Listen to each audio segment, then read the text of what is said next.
Thanks, Lucia. Okay, so let's get started with our first guest. We've got three amazing guests, as Lucia just mentioned there. First of all, I'd like to introduce Meredith. She's the Executive Director of Sustainability at SANS China, based in Macau at the moment. She's originally from Belgium, has spent 4 years working in Africa with the EU and the UN on health development programs before discovering Macau 15 years ago. She joined the SANS China Limited Group in 2006, so the beginning of its development in Macau, and has worked over the years across different departments, including HR, finance, operations, excellence, before taking this role in sustainability in 2018. So really her role today is to be, she's responsible for developing and implementing sustainability programs and initiatives to effectively integrate sustainability into the resort's practices, procedures, and culture. So, Lucy, would you like me to introduce everybody first, or are we passing the slides over? We will pass the slides over first so that they can introduce a little bit about the company, and then we will come back to the discussion later. So if Meredith, you could take the floor. Yes, thank you, Heidi, and good morning, everybody. Lucia, will you be able to help me with the slide because I'm connected from a phone? Yes, absolutely. Thank you so much. So as Heidi mentioned, I'm working for SANS China. SANS China, we are located in Macau.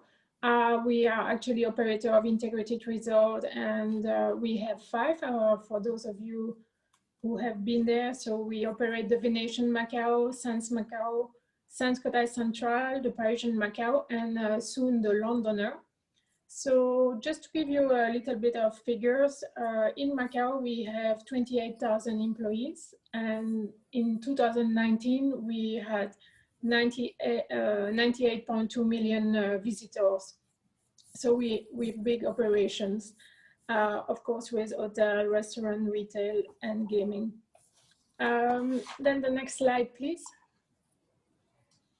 Because we are with such a big footprint here in Macau, also we've established our SANS Eco 360 sustainability strategy back in 2011, and this strategy is working around 4 pillars and 6 themes. So the pillars are green building, environmentally responsible operation, green meetings and events, and stakeholder engagement. And because it's an evolving strategy, we have also integrated 3 of the United Nations Sustainable Development Goals. We have added the theme energy, waste, food, procurement, water, and transportation. So this talk, food waste is really one of our top priority, how we tackle food waste, as it is one of our largest waste stream. So really, align with what Heidi mentioned. Our priority, of course, is to reduce food waste, if not donate or divert. So I just want to share on the next slide, please, some of the initiatives that we are doing throughout the resort. So we do a lot of monitoring. We have manual monitoring by recording food waste, whether it's from overproduction or plate waste, on a daily basis. And lately we have enrolled into a technology called G.R.E.E.N that really helps us to monitor our food waste. We also have food digester all over our resorts to divert the food waste. Then the chefs are very trained to do the separation. Then we have some food donation, unfortunately not to people, but we do some food donation from our buffet to our staff canteen, not external food donation, and we donate to animal shelters. And then in terms of engagement and creating awareness, because we have 28,000 employees, we are one of the largest employer in Macau after the government. So whatever the impact we do to our employee, they can bring it home. And we have organized since 2015 some event to really create awareness around food waste. One is called Clean Plate Challenge. And then we also have a continuous food waste minimization campaign. And we've seen that over the years, we've managed to reduce the waste, and we monitor this in gram per cover. Just as a number, we went from 300 grams to less than 160 grams, and that also includes some non-edible items like bones, for example. And then we also like to participate in conferences and share our best practices. Our associate director, Stephanie Zhao, she joined last year a conference in Japan on the topic, and we often conduct food waste. So we have done a few audits in our banqueting. Then my last slide, please. Sorry.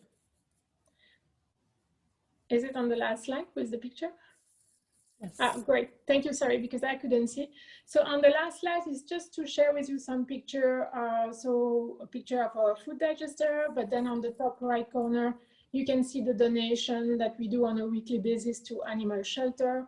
And then some picture of our chef, which have been so supportive of the technology working with G.R.E.E.N. And then you have a picture of our food separation in the canteen. And then also a picture of the Clean Plate Challenge event. Thank you. Thanks. Thanks. That was great, Meredith. Really good overview. So we'll come back to you for discussion after this, but next we're going to introduce Venisa Chu. So Venisa is Senior Manager of Sustainability of the Sustainability Department, and she is with us from the New World Development Company Limited. So Venisa is focuses on evangelizing, the New World Sustainability Vision 2030 strategy across the group's business operations, and she leads the standardization of sustainability practices across all the K11 concepts. So with over 12 years of experience in sustainability, technology, education, her expertise lies in stakeholder engagement, business operations, and strategy and risk mitigation, covering markets in Canada, US, Singapore, Hong Kong, China. Venisa holds a Bachelor of Science in Electrical Engineering from the University of Toronto and a Master of Business, so an MBA from the Hong Kong U of Science and Tech. So Venisa, if you're ready, it'd be great if you could get your slides ready, and the floor is yours. Hello, everybody. Thank you, Heidi, for the introduction, and Lucia for the wonderful management. So good morning, everyone. I'm from New World Development, and today I'll share a little bit about our overarching New World Sustainability Vision and how that's related to food waste and climate change. Next slide. So about 3 years ago, we've decided to, because of New World being such a big listed conglomerate with businesses all through what we call the, project life cycle, from, anything from retail, hospitality, obviously, transportation, of course, and property development. We really needed to have an overarching goal to communicate with all our stakeholders, be it from bottom up, for our employees to really understand how sustainability is related to their work. So our Sustainability Vision 2030 encompasses 4 pillars, which you can see, and also aligned to the United Sustainable Development Goals, so that we're reminded that we're always working towards something greater than, just within our companies. So I just want to take some time to share about 2 case studies related to our retail sector that focus on food waste and climate change. The first one is what we call a Sustainable Tenancy Pledge. This was introduced about a year ago to our tenants, both in the retail side and the office side. But today I will talk mainly about the retail side related to food waste.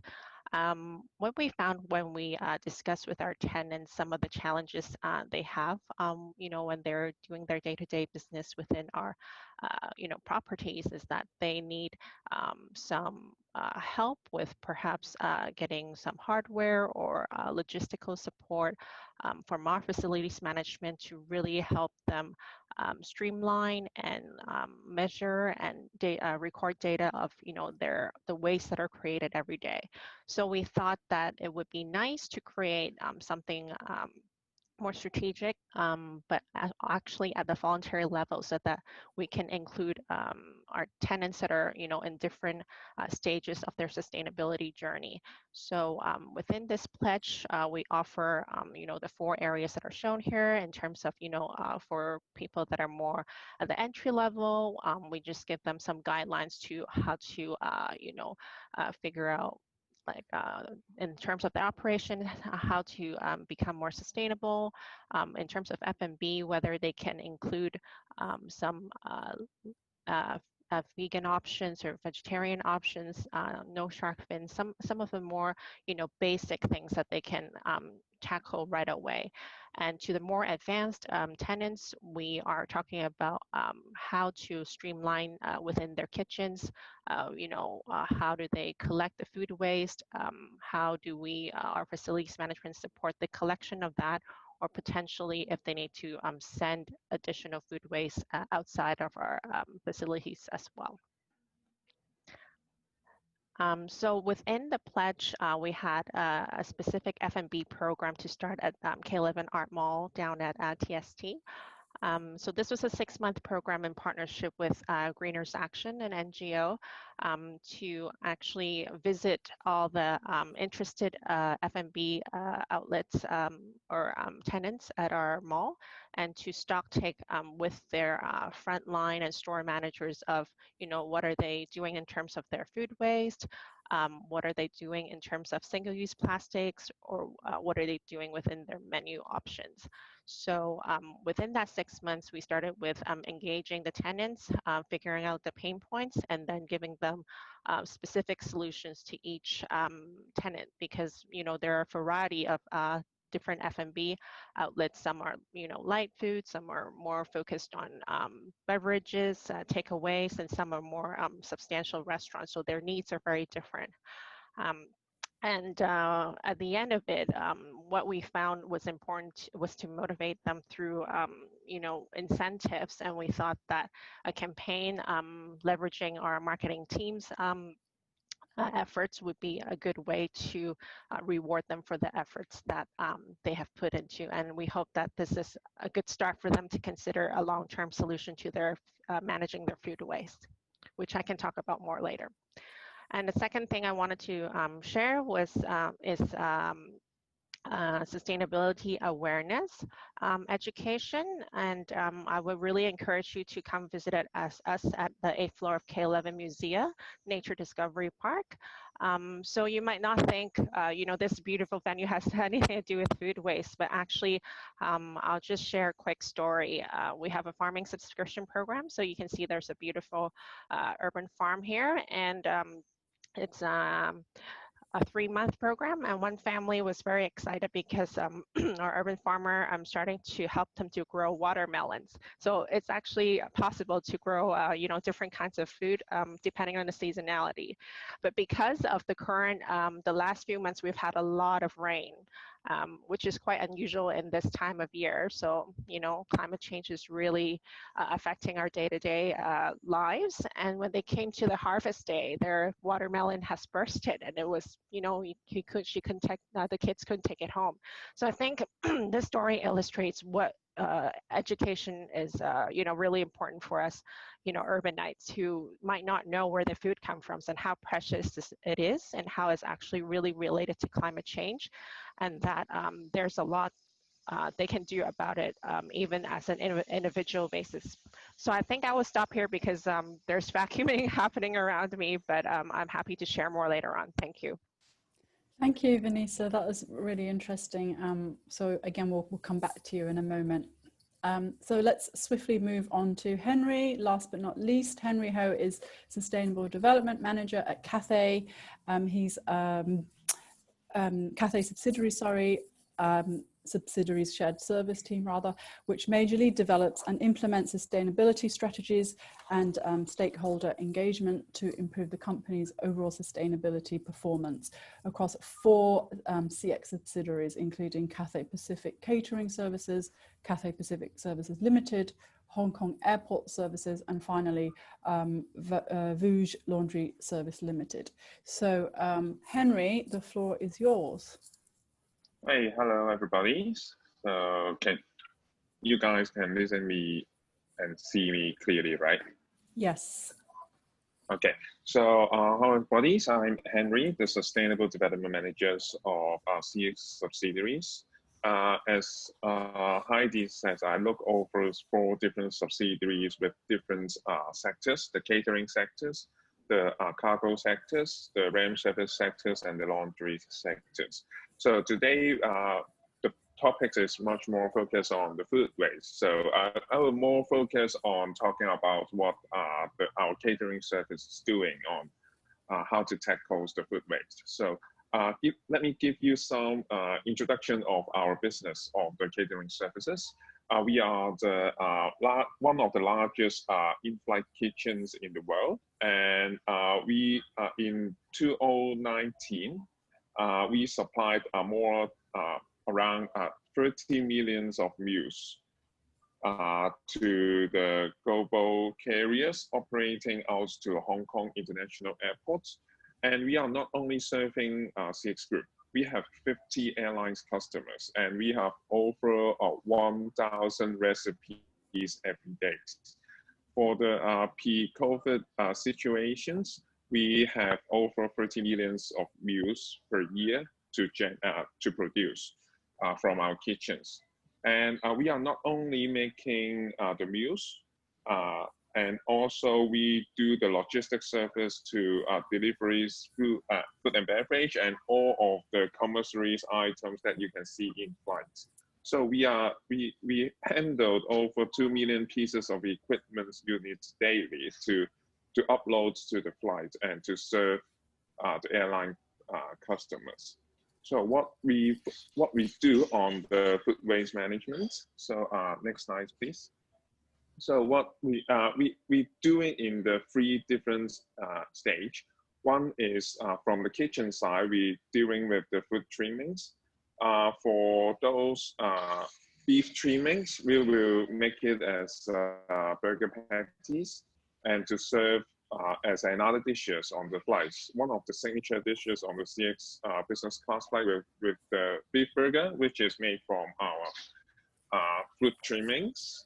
The beef trimmings, someone will think, oh, it's really delicious because our beef is really good and we don't want to waste it. That's why we make it as a burger and make it in other dishes to smartly use all of the fruit trimmings. And we also have different kinds of fruits trimmings that we can't serve on flight because of the shape or mainly because of the shape. Therefore, we use these kinds of food trimmings to serve our staff for free in our staff canteens to help them to encourage them to have a healthy eating habits with fruits. And all our staff are very happy with that because we have tons of melons trimmings every day.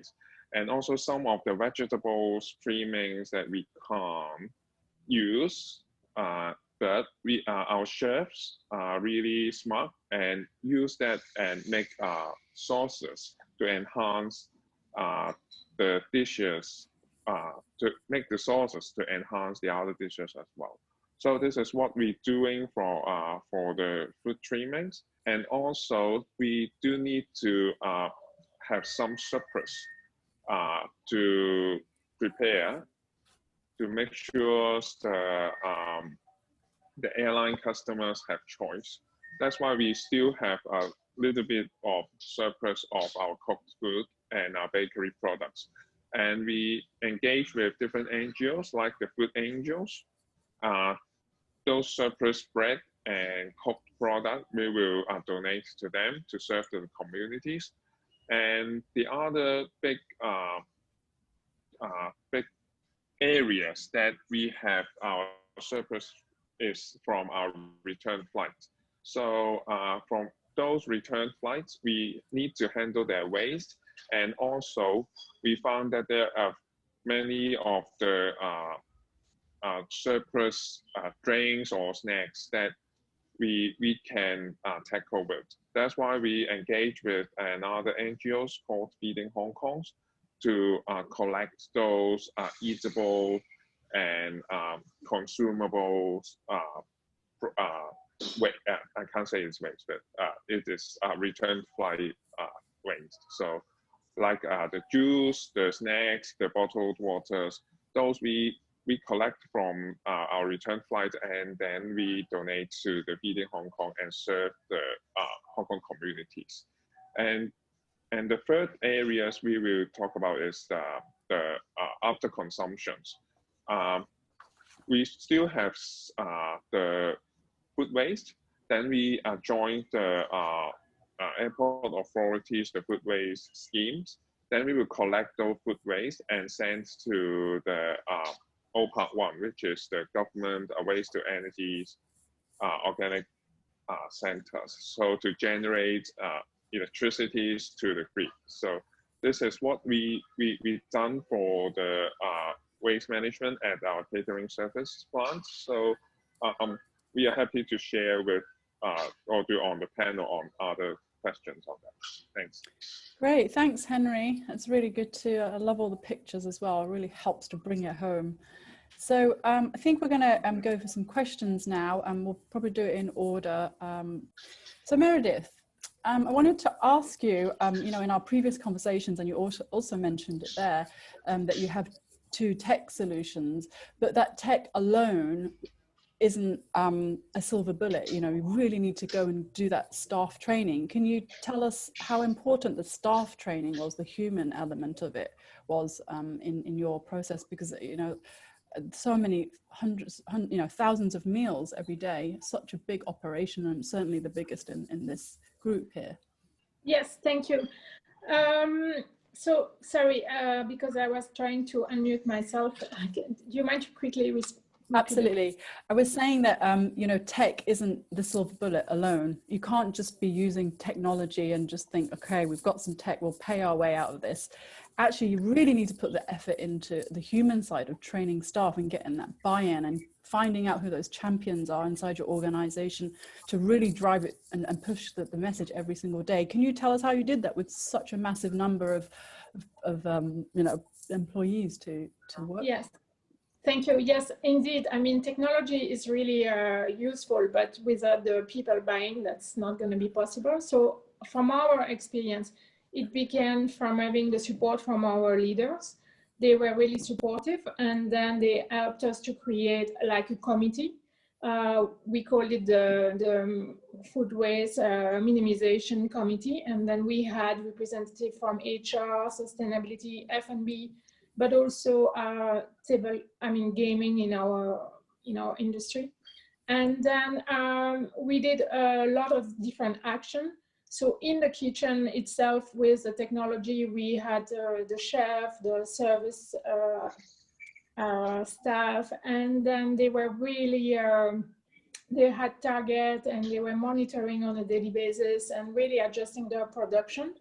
Then in terms of with the staff, we also set some targets of reduction, and we communicate them on a monthly basis on board. And then there is a reward system. So if they manage to reach if they are below the target of food waste, then they will get a reward dish the following months. Plus we did some video. Actually, our president did a video to encourage staff to reduce food waste and be mindful. So I think, yes, we had a good technology, but we had buy-in from all the department, from the management, and then from middle management. So it's very important. I love that you really have to embed the idea of managing food waste throughout the entire organization. So right from the top to the person, you know, in the kitchens. And we have set up like ambassadors. So we have every 4 months, for example, we have ambassador in the canteen reminding staff. So it's also very useful. It's a continuous process. It's not just an announcement. It's a daily monitoring, a daily communication. It's a constant reminder that we are spoiled with having free meals in the office, so we should be mindful and not waste it. That's really fantastic. And of course, you know, earlier on, we've all been talking about limiting food waste to landfill not being the only way we can reduce our carbon impact. You know, we talked about, you know, does Sands do anything else, such as, you know, asking the chefs to design menus that have a lower carbon impact, for example, such as meat protein reduction, maybe thinking more plant forward as another way to reduce impact?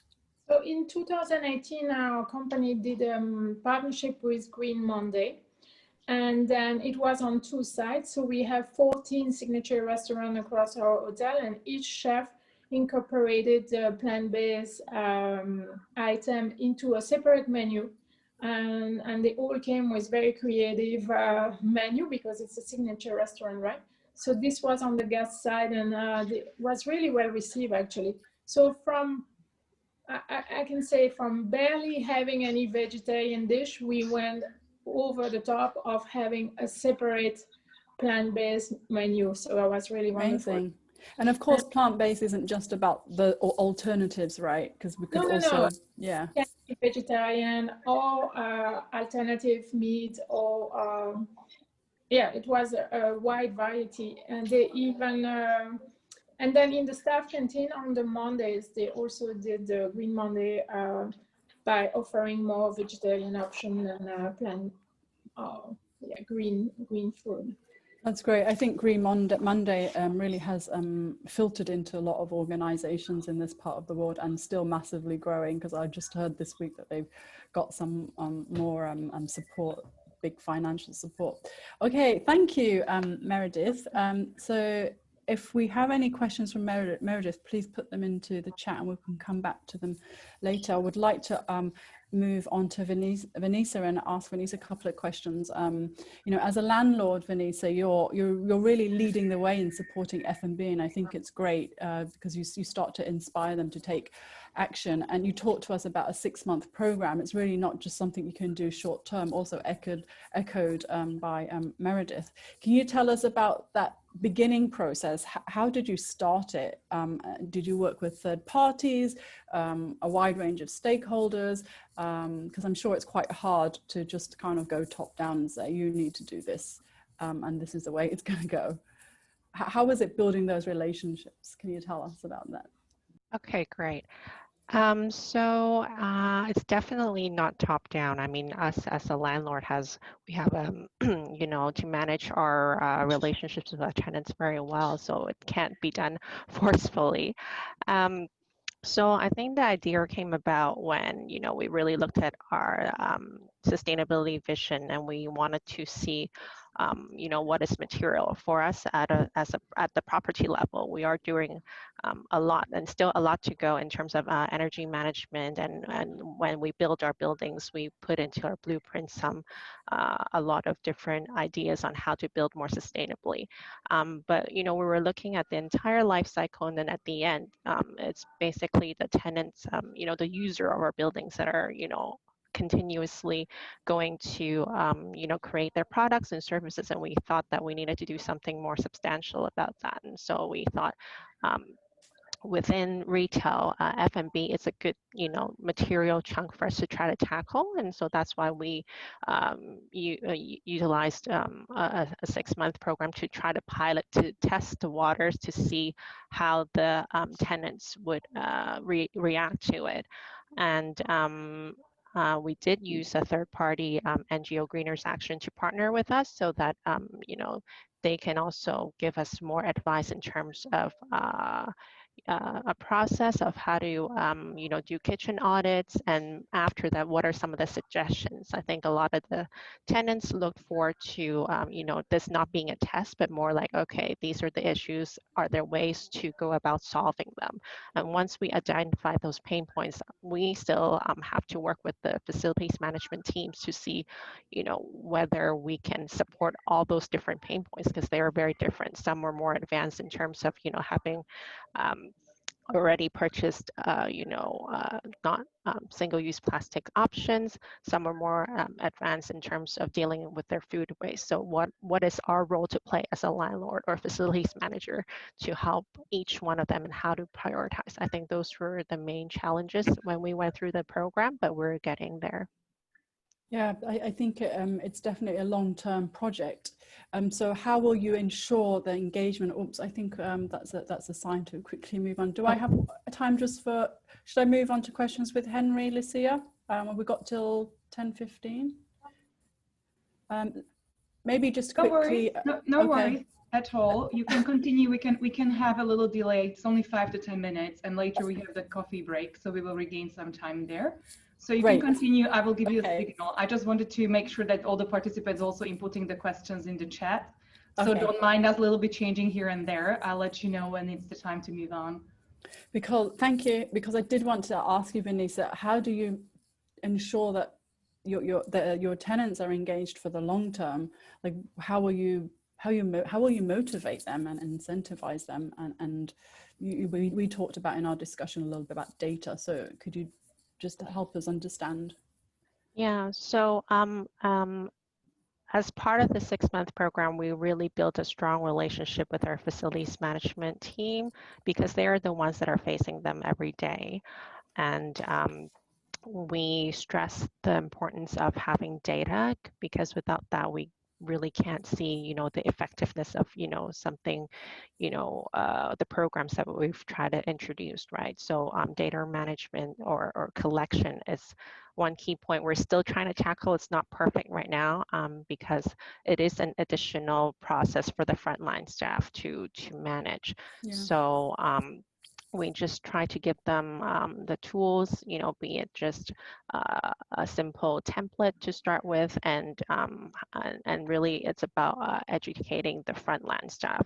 And because of the current environment, I do have to say that it's taken a slower turn than we'd like, but once I think businesses ramp back up, you know, we have to constantly be engaging with them and seeing if there are changes within their processes as well, or their personnel, because once the teams have changed, or basically the frontline teams have changed, we have to re-engage them again. And it can't just stop at, you know, the management level. That's what we found the most time consuming, but it's ongoing. Yeah, so you have to deal with the reality that people move, people join, people leave, people, you know, so that's going to be a constant issue for any business. I guess I'm glad you addressed the education issue, because that was one of the questions from Leslie here from the education field. She wanted to know about how important education was in reducing food waste. So, all right, thanks for that, Venisa. Let's ask Henry some questions. Okay, sure. Henry, I'm really fascinated by how an airline deals with food waste on the international side, because you're in a different country, the context is completely different, you have different language barriers, or are you bringing this food back? And in the context of COVID, how much easier or difficult it is? I think that in different countries, they have different laws and regulations to manage of the food waste. And as a whole, in Cathay Pacific, we try our best to deal with food waste for those who return to Hong Kong to tackle. As I said in the slides, for those return flights, we deal with those food donations with Feeding Hong Kong. Those are food safe and we can be reusable and consumable products. We will donate to the Hong Kongs and serve our communities. But however, some of the countries have really strong restrictions on the flight waste. Using Australia as an example, all of the waste from the flights are treat as biohazard waste. So we can't do anything on this. We can just dump into the incinerators or deep landfills. This is the law requirement. So this is what we can't do it. So, but however, we try our best to do in Hong Kong's context to save as much as we can.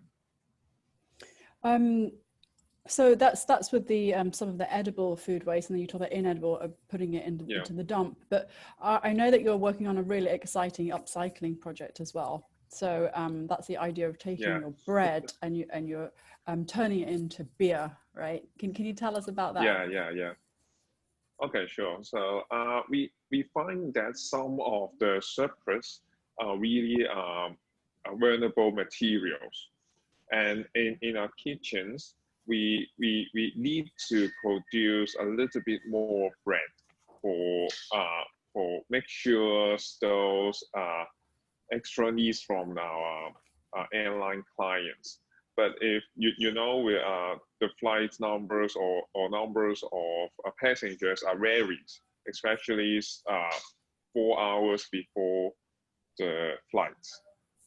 Those are our cutoff times for the airlines to order their meals from us. So we do need to do some surplus preparations to meet their needs.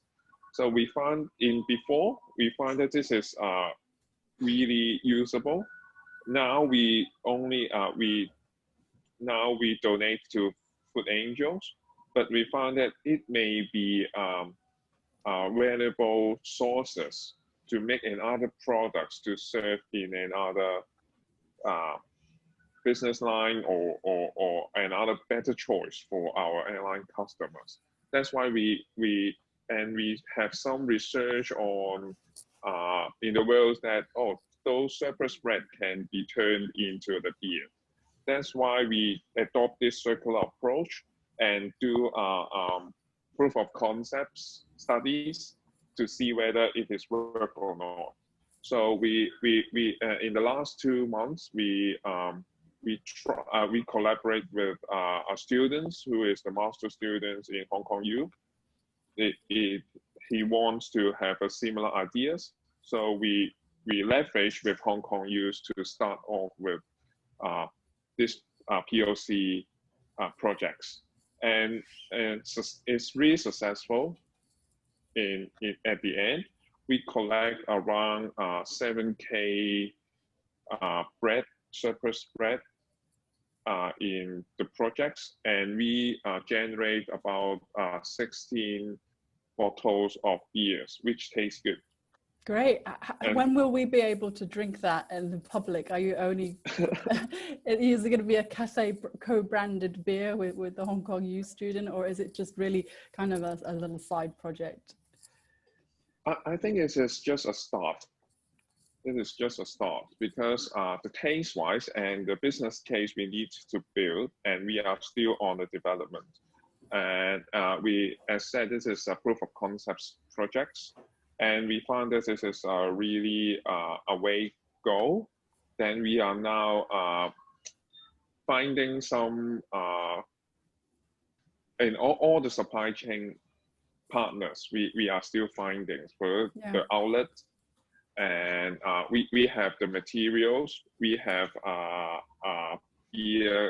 crew beer companies, and we are now finding the way to build a very strong business case to demonstrate it. So we are still in, I can say, is in the middle stage of the projects. So we hope we have this kinds of products launched very soon. Great, thanks, Henry. That's fantastic. It's just really interesting to hear about all the different various solutions and preferred solutions and solutions that you're all piloting, because such a wide range of operations here. I think let's try and take some questions from the chat here. For Venisa, oh no, we've already asked that one. So Brittany would like to know, what would you say is the most important metric when measuring food waste? Who shall we ask that to? How about Meredith? Hi. So from what we measure is, we measure the weight, obviously, and then the number of covers. So we have like a metric on gram per cover. And then we also, that's for plate waste, of course. But then for overproduction waste, we measure the weight. So that's with the technology that we have in place. But when everything that we divert through the food digester, we also measure the waste. So weight, obviously, and covers if it's in a restaurant or staff canteen. And then we have an associated cost because we have menu items, and then we calculate weight reduction, but also cost savings associated. And then we try to annualize that. Okay, so it's quite complex, but it's good to hear that there's cost savings involved, which I think is could be one of the biggest motivators for businesses. I think it's indeed a good incentive to get everybody's buy-in. And when you have the technology, it calculates your carbon reduction also. That's great. Lucia, are there any other questions that you would like me to ask before I draw to some conclusions? Sure. There is a question for everyone. A person is asking, would like to know how to manage social, ethical, or even legal implications in surplus food donations. For example, how do you decide who to get the surplus food first and who gets it next, given that we don't have all surplus food to feed everyone in need? On the other hand, if a group of people eat the surplus food and fall ill, have you guys thought about that? There is a reputation risk there. If yes, how to manage that? Thank you. So I would like to just say that I think in Hong Kong we don't have the Good Samaritan law, which is where you're relieved of those concerns. I think they have that in the States. So maybe we can ask Venisa, would you like to answer that question? How do you decide? So we already heard that Henry's works very closely with 2 NGOs, including Food Angel. Venisa, how do you decide who the surplus is going to? Hi. I think this can be addressed in 2 ways. So one, we have an on-site food decomposer, and that becomes not in terms of a surplus food, it becomes, fish feed or water. So basically that's another way to treat food waste that we're doing on-site already. In terms of food surplus, we haven't explored from our end. It's mainly the tenants and that have relationships with different NGOs, but we are exploring that. But I mean, just from what I know, I believe that they work closely with different NGOs like Feeding Hong Kong, Food Angel, Food Link, and they have within those NGOs, they probably have their processes and legalities to figure out how to address those issues. Yeah, I've also heard from Feeding Hong Kong that there are very strict processes and safety tests go along the whole chain. And I think, Meredith, we talked very briefly about this, that there isn't really much support in this way in Macau. Do you want to just briefly mention? Yeah, I think for us, it's a very good question that was being asked, because we have identified some organizations that could receive fresh food donation, but from a responsibility perspective, it's challenging to get it approved. And that's why we don't want to poison animals, but we have had it much easier to donate to food, animal shelter. We hope on a legal point of view, we could donate food. We have a window of 4 hours, and then the chain must be the cold chain must be really well respected. Our sister company in Singapore, they are donating food because they have fast chiller. So there are possibilities, and we hope we can get it done here in Macau.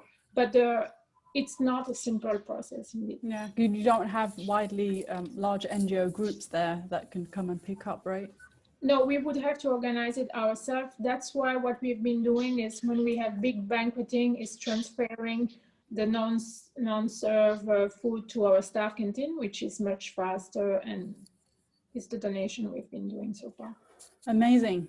Amazing. Okay, I think I have to conclude now, right, Lucia? So maybe I'll just finish off with some remarks. Are we doing okay on time? Yeah. There are a couple of questions. Oh, sure. I think I'm posting them also in our chat so you can see, but I think maybe one of them could be interesting about nutrition and how do you incorporate that education bit in your programs. Maybe that could be one of them. And then also one question for Henry, does Cathay have initiatives in place to cut in-flight food waste at the source? I think we have not addressed that. Would anybody like, Henry, would you like to answer the one about food at source?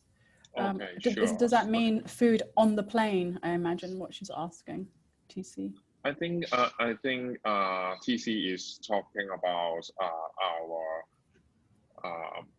our menu planning side, how to cut those food waste. So majorly the food waste is generated in flight is the surplus or the food variants. We will talk about the food variants to make sure every passengers have their choice. So we do have some extra meals uploaded to the flights to let the crew talk with the customers that we have a certain choice that for the customer to choose. And for now, we have very strict planning teams to do the variance planning. That's why those uploaded food is not really excessive to cater the passengers' needs.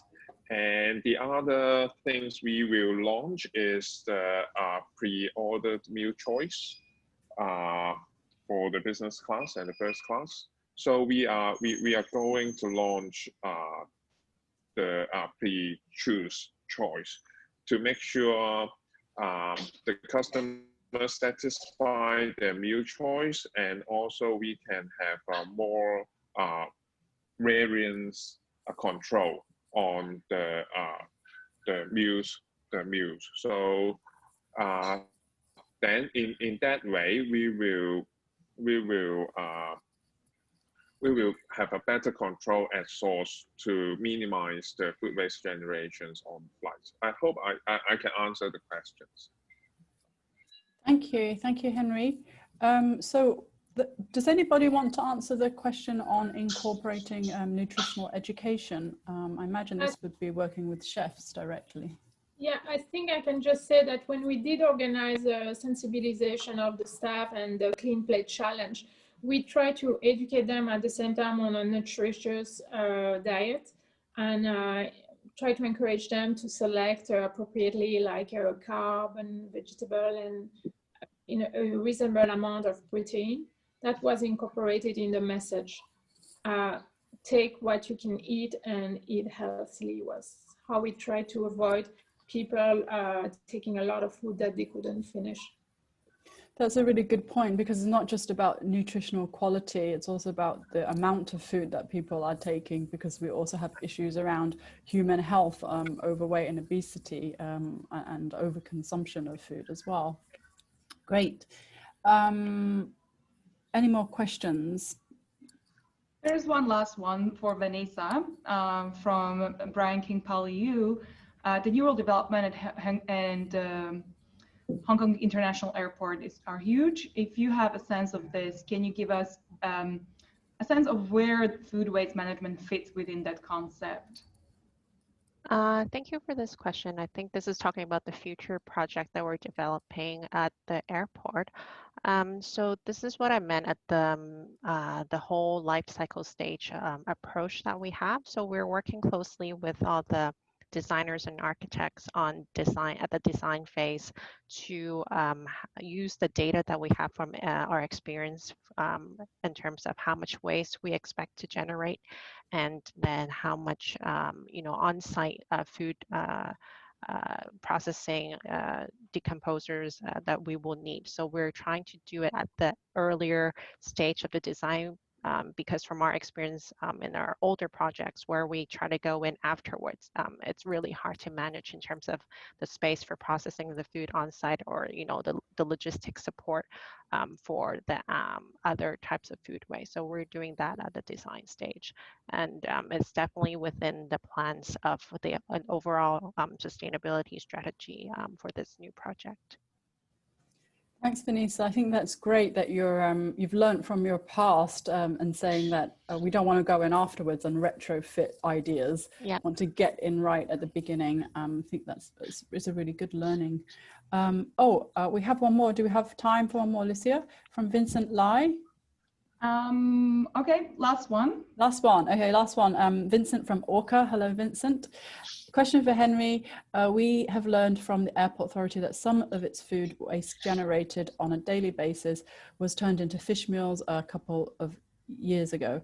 May I ask if this practice is still ongoing, and how successfully has it contributed to the fishing industry? So that would be fish feed, I imagine. Yeah. I would say sadly, just this year, this food waste turning to fish feed companies are closed. So that's why now we collaborate with AAHK, the airport authorities, to collect our food waste and send to the old part one. So which another way want to contribute to the food waste management, not sent to landfills. And the old part one is in the landfill, which is help to minimize the logistics as well. So I hope sadly the industry is closed, but we still have another alternative to dealing with our food waste in a good manner. That's really good to hear. Yeah, that there are always lots of solutions coming up and going. It's definitely something we'll have to be on the ball with all the time. All right, so I think I will conclude now. I think mainly three things that I'd like to highlight from this talk. That food waste is very much context specific, so the matter depends on the context. We've got three widely different situations here, not only operations of the business, whether you're an airline, you're a hotel, you're a landlord, but what territory you're in, because obviously in Macau it's even more difficult to get rid of your food surplus than it is mainly on the Hong Kong side. And then secondly, it seems to be that there are a few policies in place to support businesses wanting to take food waste to the next level. So I think we'll all be keeping an eye out on this food waste charge for Hong Kong. We didn't talk about the Macau composting solution, but better policies. If we had more support, we could have a level playing field, let's say, which brings me on to point 3, that it seems like businesses are paying out of pocket for waste management. And from my side, if we want to normalize food waste, we really have to make food waste management more accessible to all. So we need better policies. And in fact, we need to go beyond measurement to action. We need to make it compulsory for large businesses to sign up to food waste agreements, to level that playing field and ensure that businesses dragging their feet do not slow everyone down. So it's time for governments to deliver. So government, if you're listening, it's time for you to get on with it and not leave it to voluntary action by the business sector. We need legally binding targets. And this is an urgent problem. Our landfills are filling up in Hong Kong.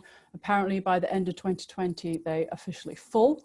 So we need to face into our climate issues, addressing the issues head on.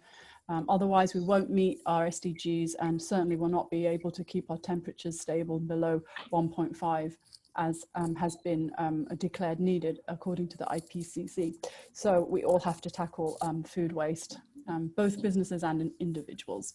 So thank you, Lucia. I think I'll leave it there, and thank you to all the panelists who have given their time today. Thank you, Heidi. Thank you, Henry. Thank you, Meredith and Venisa. It was a fantastic and insightful panel.